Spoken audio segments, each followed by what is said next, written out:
major tournaments in 1v1 through the past season and then talk about it. What do you think? Yeah, I'm down. Let's do it. Let's do it. All right, so like we were saying, official tournaments are over this year. Looking back at what happened this past year, first tournament that happened. In fact, not just the first SS tier tournament, but the first tournament at all in the entire circuit was the Winter Championship. That kickoff event.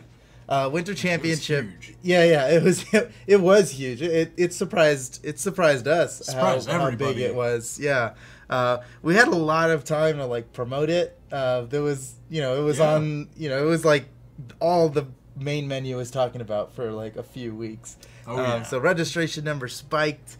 And that's really when the Brawlhalla circuit was taking off and Brawlhalla esports was gaining a lot of momentum. Yeah, I mean, all you guys really came out in force, and that was just awesome to see. It was so awesome. So, looking at the top results of that, in NA, we had in 4th place Noel, 3rd place Stevenator, 2nd place Boomy, and 1st place LDZ. This is back when. This is when LDZ was just topping the charts no matter what, right? Yep. He was off the World Championship win. That's right. Yep. I mean, he was just dominating for a good while the year before. He was by far winning tournament back to back. Yeah, nobody could stop him. Very much considered the best player in the game for good reason. He was the World Championship. Yeah, World Champion. He proved it. And then over in the EU side, we had 4th place Dobrian, 3rd place Effie. Which is that's when Effie was going hard and topping the charts, and 2nd place Daiku, and who at the time everybody just expected to win, right? That was when Daiku was on top, and in 1st place Maltimum. Yeah. Also, right off of BCX the previous year, he was Grand Finals, right? Took 2nd place. So these SS tier tournaments, they were worth by far the most points in the circuit. There were tons of tournaments in between all these SS tier events, and they were worth less points. And as you'll see at the end, they do amount to a lot because there are players in the top 8 who aren't even going to be listed in any of these top 4 of the SS tier events.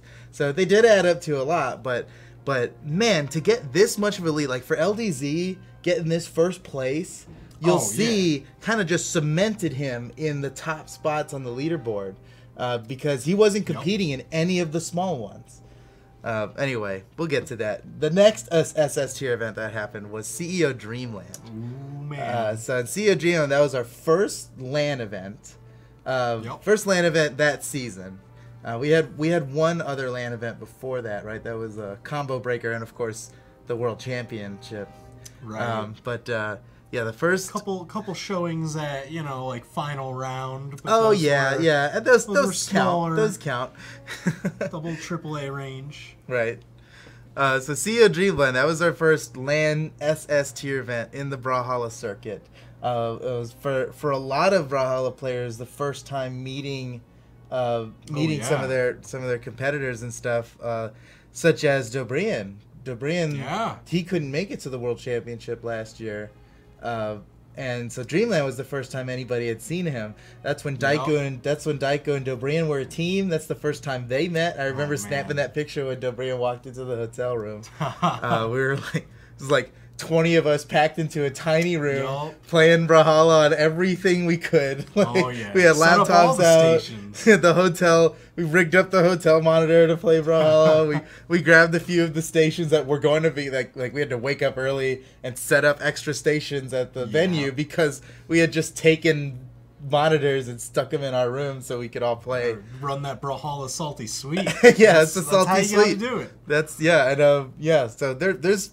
I wonder what the salty sweet at BCX is going to be like, because unlike the other ones, we can't host it. We're going to be setting up for the event. So who's hosting the salty sweet? Talking about setting up some hotel rooms for games. I'm interested to find out what's the big salty sweet going to be. Oh man! So Dreamland, the big 1v1 tournament that happened there. We have the results here. 4th place, Starlight. 3rd place, Maltima. Now that's US and EU there because everybody's coming to the same place. It's a LAN. In second place, Noel.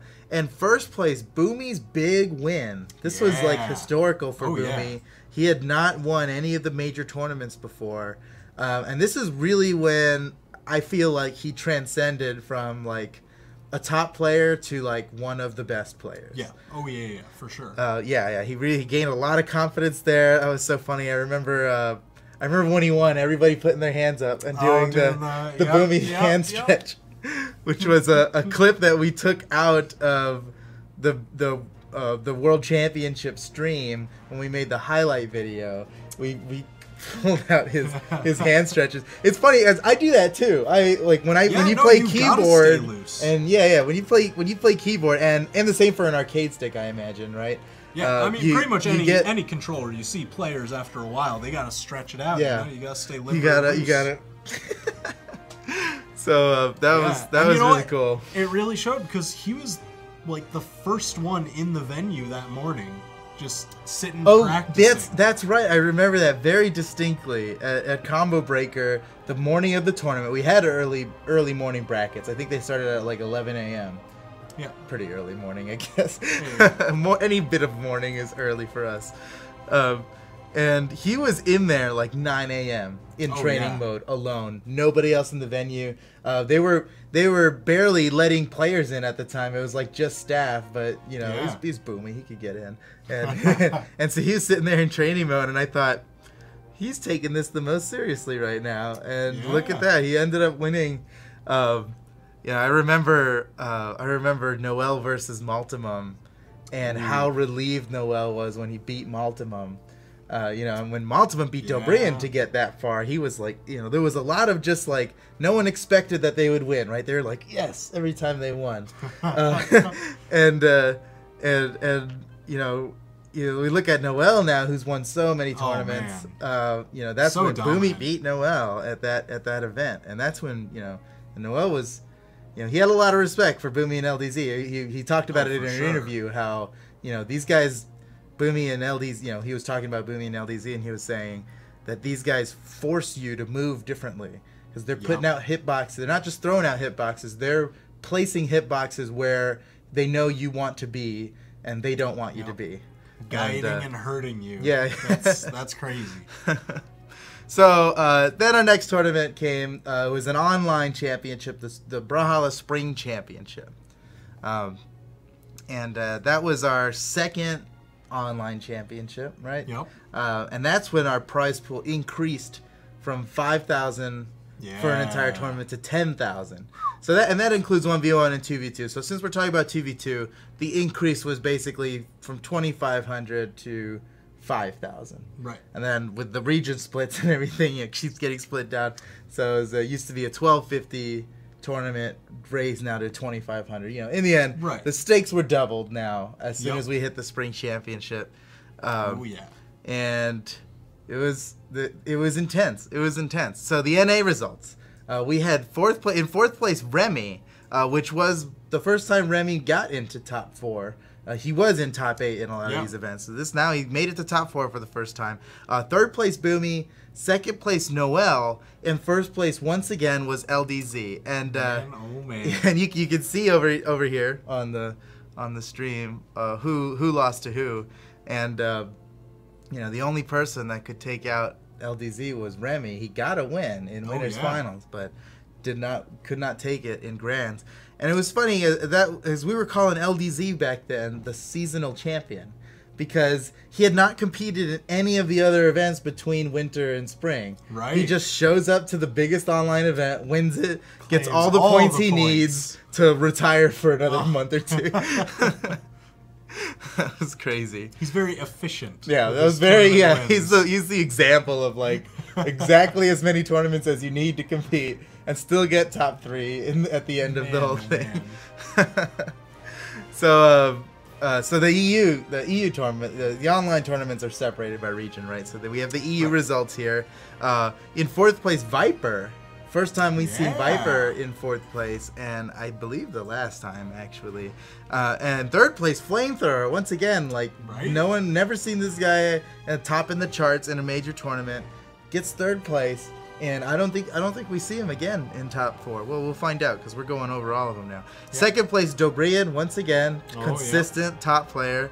And then in first place, this was a surprise to everybody, blew our minds, M for Mini, right? Yeah. Like he just came out of nowhere.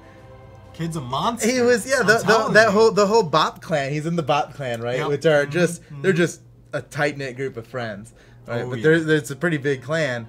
And so it was strange to see, they were all, I don't want to call them casual, not in an insulting way, but they played for fun, right? Right. And just Bop was just getting all kinds of competition experience playing against his friends, who other people probably didn't have the chance to practice against, right? So happens in a lot of games where top players get, if they have friends who are very good but don't compete, they kind of get an edge by being able to practice in a low stakes environment against very good people that they lose nothing against by practicing, right? They don't have to give up any of their tricks. Right. Like Boomy and Remy, like they play together all the time, right? But every time they practice together, they're both learning more about each other, right? So that makes their matches later a little more challenging. Whereas I think M for Mini got a little bit of an edge getting to practice against other people. Yeah, maybe the story's different. I'm making a lot of assumptions there. But yeah, that's the first time M for Mini came out. I think he played Ulgrim the whole way through. Yeah. First place. That was so cool. I remember his clan even posted the day after their voice chat right after M for Mini won. Oh my gosh. He came into their channel where everybody else was waiting. They were like, dude, you won the spring champ. Big celebration. Oh yeah. That was super cool. Oh man. So after the spring championship, we had the next SS tier event was another LAN that was Combo Breaker happening out at St. Charles, Illinois. Yeah, just outside Chicago. And that was our second time at Combo Breaker, which was the first time we've returned to the same venue for an event. Yeah. And so that was really cool. It's like we already knew where to be. We're like, hey, again, everybody knew us already. Yep. Made things a lot easier. And that was a really fun event. We didn't have a 2v2 tournament at that one. It was just 1v1. And a lot of people came out. I remember we had exactly 64 entrants, which was great for bracketing. Nice even bracket. And I remember everybody being a monster. There was there were maybe 5 people who weren't top 150 of their region. It's crazy. It was such a stacked event. And we've got the results for you here. Looking at the whole thing, this is NA and EU, right? Fourth place, Doppy, with an incredible run to make it that first time we've seen Doppy in top 4 of any tournament or any big tournament like that. Right. As 1v1. As far as 1v1 That's goes, right, yeah, because Crocky and Doppy, they are a well-known 2v2 monster team. Right, yeah, they are always. In fact, they won one of the 2v2 tournaments at Dreamland just before that. But it was cool to see Doppy make it to so far. He made it to the top 8, and we saw him push through top. He made it through top 8 in lower bracket. Right. So he had to play a lot, and we got to see a lot of his gameplay. He was playing some Ulgrim. He was playing a lot of characters. I remember the big thing about his gameplay at Combo Breaker was that he was zoning with weapon throws. Yeah. He had an axe and a lance. It was real big weapons, and he's throwing them up. Always just switching out. He always had 2 weapons active, just throwing them up and down, and covering a zone. And whenever he would get so many openings off of creating this zone, and he was inching forward every time he threw the weapon up, just pushing him toward the end of Mammoth Fortress, and they'd run out of space and he'd get a hit in. It was really cool. Third place. He plays it like a traditional style grappler almost, just slowly walking you to the end. like a 2D fighter grappler. Yeah. Like one of those big monster. That was cool. And in third place we had Cake, which was the farthest that a European player had got at a LAN at the time. Well, no, I guess BCX, right? Maltzman got to second place. But still, it was cool seeing Cake make it that far. He was playing Queen Nai the whole time, so I was cheering for him. Oh, man, the whole crowd was behind him. They just loved watching him play. He's one of the nicest people, so of course. Yeah, Cake is awesome. Cake is awesome. No doubt about it. And in second place, this was cool. Second place was iThrow, which was his breakout performance, right? He had not been in top 8 of any other major tournament before this. Comes in all of a sudden and gets second place. And in first place was Noel, who straight up called it. I remember him very distinctly saying, "Me and iThrow in grand finals." And that was crazy because iThrow was in lower bracket. He played through a lot to get there. Yeah. How Noel was so confident in it, I don't know, but he was right, man. I'm guessing, he had gotten some matches against him earlier that day, that weekend, that week, just leading up to the event, and he was like, this kid's got something special. Yeah, so he called it, and it was true. But Noel took it pretty convincingly still in grand finals. So it's like, it's crazy. No, that was when Noel had such a lock on the competition that he could predict it. And even though he knew who his next best competition was, he had no trouble beating him still. I remember distinctly, it was no contest. I mean, he played well. It was a good fight. But Noel was just on top the whole way. Yeah, I don't think anyone would argue that Noel's win was not convincing. It was very convincing. So Combo Breaker ended. A bunch of AA, AAA tournaments are happening, and we get to the next online championship, the final online championship for the season, was the Brawlhalla Summer Championship, and this one was big because it was a lot of points. Everybody knew that there was going to be one more local event. Yep. But a lot of people can't make it to those, so this was very, very high pressure. And the meta had shifted a bunch by this. Really, the meta is shifting always. Yeah, but the thing is, as you're saying, at this point in the circuit, in this point in the year, that's when points have kind of started to solidify out. Right. The placings are starting to settle. Right. So the double S tier tournament was the only place where placings would really shift around based on performance. So the NA results for the Summer Championship, the final online championship of the season, we had in fourth place Stevenator. Once again, he got third in winter. He didn't place top 4 in spring, and then fourth place in summer, keeping him in the top of the leaderboards. Third place, Noel. Second place, iThrow.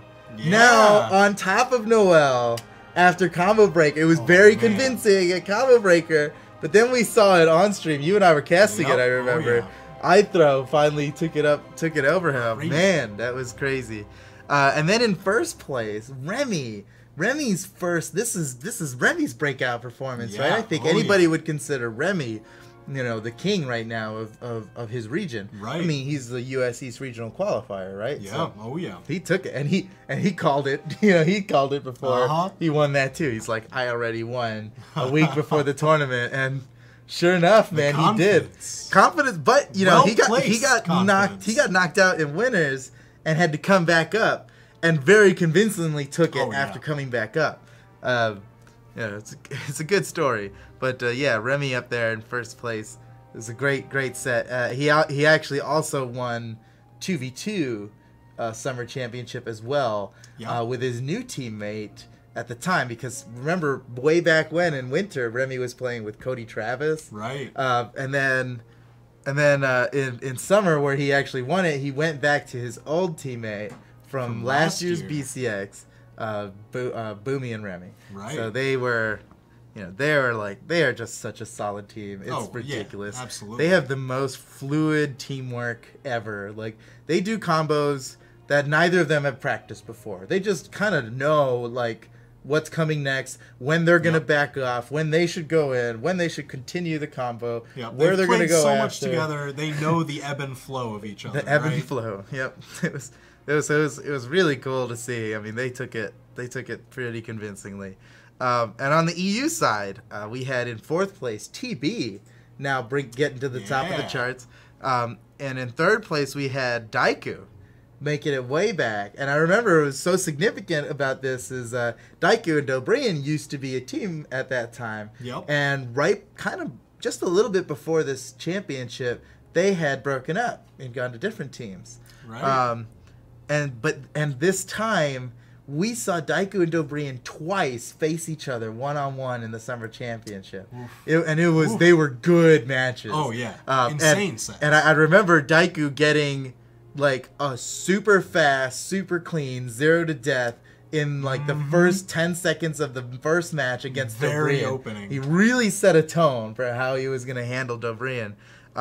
But the final result, third place Daiku, second place Dobrian. They fought again in lower finals, and Dobrian came out on top. Man, it was good competition. But in first place, we had Iram. This was crazy. We never seen Iram get first place in any of the other major tournaments.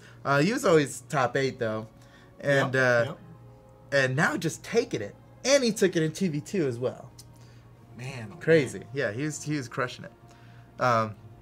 Really good tournament. Summer championship was super high. That's also when we set up this new studio and produced it in house. So we had the instant replays now for the first time. We had the automatic bracket populating thing graphic that we could bring up on stream, which is super cool. Which we are going to take a major advantage of at BCX. Oh yeah. You're gonna be able to see all the brackets we had so Funky much. P in here running production. He'll be at BCX running as well.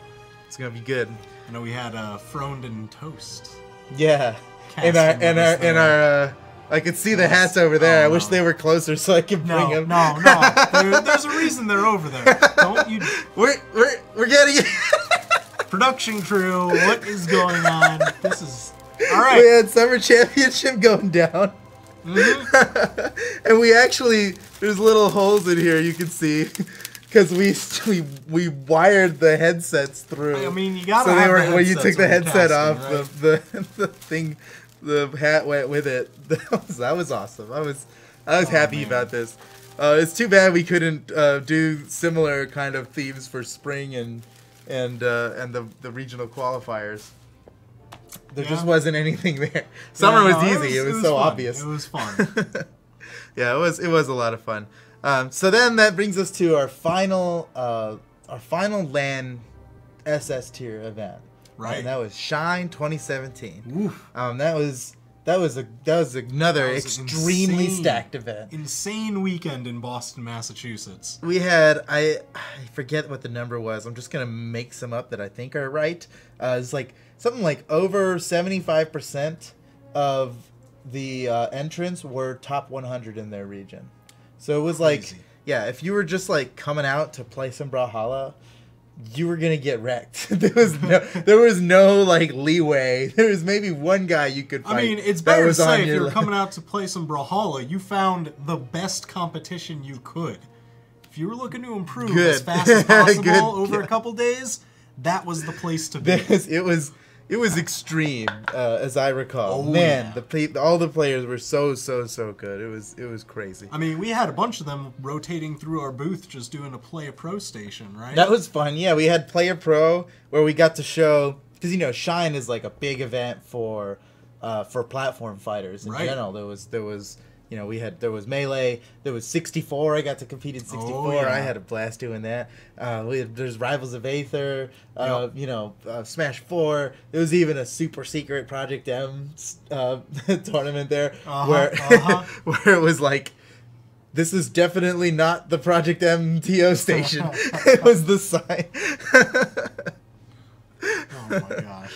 So a lot of platform fighter players got to come through and try their hand at Brawlhalla, playing against Brawlhalla's best. Like, we had Noel there, was the first pro to play. He was on there for like 2 or 3 hours, just bodying people. Yeah, and we were that line was extending back pretty far for a long time. We were giving out swag. We were like, just try your best, right? Get wrecked by our pro, and we'll give you shirts and stuff. We gave out a lot of swag for it. But man, people got. Can you imagine what that would be like? For like Melee or something, like come play Hungry Box, get a shirt, play Hungry Box, just get force stocked. So it was really cool. It was funny. A lot of people got exposed to Brawlhalla in a really cool way. I think. It was like, just come. It's something we do at the PAXs and stuff. We did play a dev, and people could come in and play against, like me, Raiden, Game Fiend. They get their chance to get bodied. Although a couple people beat us too, right? Yeah. But this was like times a million, right? With like the actual pros who get first place at the biggest events coming out. So it was really cool. I think a lot of people got to know Brawlhalla, and we had a really awesome competition. The results of which we have right here. In 4th place, we had Boomy. In 3rd place, Addy Mestic. Once again, kind of same as Combo Breaker, where the star European, gets all the way up to 3rd place, but couldn't quite get to grand finals, which was against Remy in 2nd place and Noel in 1st place. And that was a pretty crazy set. I remember Remy versus Noel. It was intense. Yeah, it was so intense. Tensions were high. I remember Remy. He was kind of sick that day. Yeah. In pools, he was like feeling really terrible, and I thought, oh man, Remy could have won this, and now he's not even gonna make it to top 8 now. Man. He played through all the way. He just buckled down. It's like, no, this isn't enough to set me down. Played all the way through to grand finals. Jeez. Yeah, that was awesome. So yeah, that was Shine. That was our final event. The final one that gave out circuit points. Completely in all regions. That was the last one. So we have now the final results. 1v1 Brawlhalla circuit for 2017. Right? Ooh. We have the actual final results here. You can see it right here. In NA. So this is what I was talking about. In 8th place, you see Wrench there on the NA side. We didn't say Wrench's name once in all of these SS tier events, right? But Wrench, meanwhile, was winning a bunch of AAA tier events and AA tier events, all the smaller ones. Up and cleaning he was cleaning up on those, and so he still ended up in 8th place and secured an invite to the World Championship. And another name we don't see here in 9th place actually is STTP Wilson. And that's important because since NA and EU get the same number of invites, but NA has 2 different regional qualifiers, because both of the regional qualifiers happen to be players who already had invites. The invite actually got pushed down to 9th place. So STTP Wilson's kind of alone in that 9th place rank, but still earns an invite to the World Championship. So that's awesome. Pretty cool. And in 7th place we had Starlight. 6th place Stevenator. 5th place iThrow, making it all the way to 5th place. 4th place Remy. And man, that summer championship really boosted him up there because he's always top 8, but getting first place in an SS tier event really, really boosts your numbers. Ton of points. And then LTZ, 3rd place, right? Only competing in the biggest events online. He didn't come to any of the lands throughout this tour. He missed 3 SS tier events. Winter, spring, summer. That's it. That's all he played in. And 3rd place. I mean, what a champion, man. Oh, my goodness. 2nd place, Boomy, who was really, ever since Dreamland, was on top of so many events. And in 1st place, the hardest working player, I think, in NA was Noel. Dude, wake up, train, study, sleep. That's that's his whole thing. Or work. Work is someone he works a lot too. He works huge long shifts. So his schedule. He works, he studies, he trains. That's Noel's life. So he's a serious Brawlhalla competitor. He's the only one to win 2 1v1 lands. Oh yeah, good point.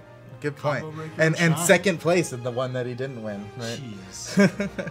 So yeah, there's something to be said about that, because even though he may lose some of the online championships, the World Championship is a LAN event. Yeah. And you deal with that pressure of having a crowd and having a crowd and knowing that everything that you're doing is showing up on a big screen. It even, I've heard from players that it trips them out just being able to see in the peripheral of their vision the projector, right? You see like a little corner of it, and you just know you can't help but think. Being able when to I move, they the see stage, me move. It's tough. Yeah, it's tough. Yeah, there's something to be said about that. Noel, you know, he's definitely gonna have a strong showing at the World Championship, I think. And then on the EU side, 8th place TB, just barely getting that invite for the World Championship. 7th place Stimpy, another guy who we don't see in the in top 4 there, of any of the SS tier tournaments, but still ends up on top 8 of the entire leaderboard because he's crushing all these other little events, and he's still placing well in the SS tiers, just not top 4.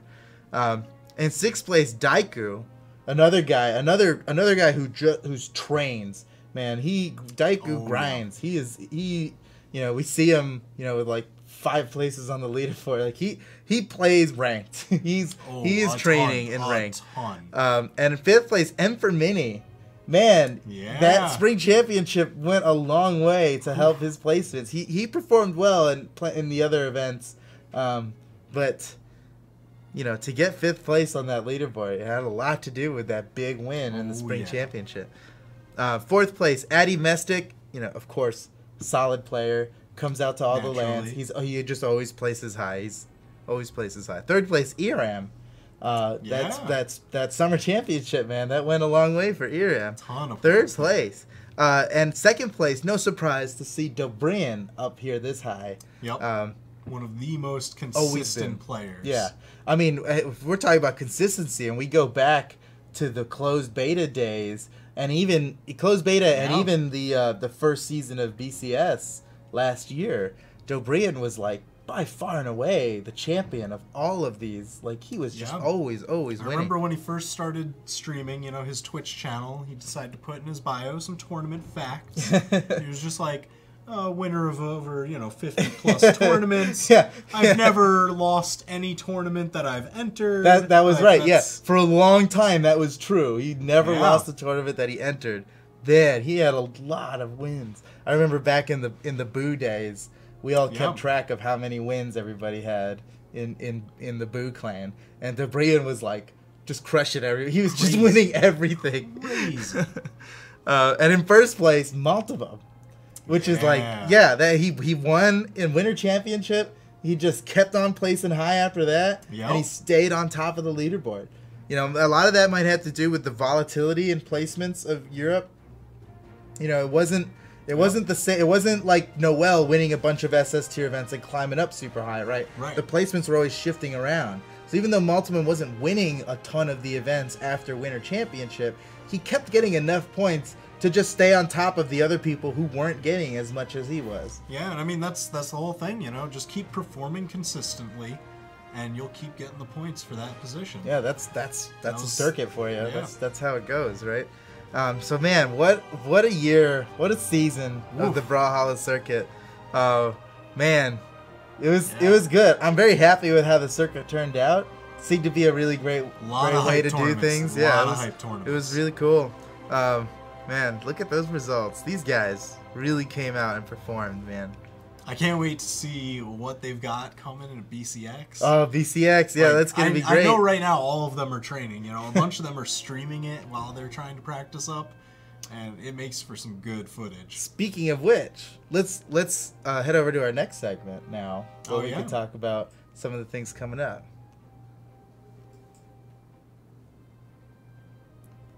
So,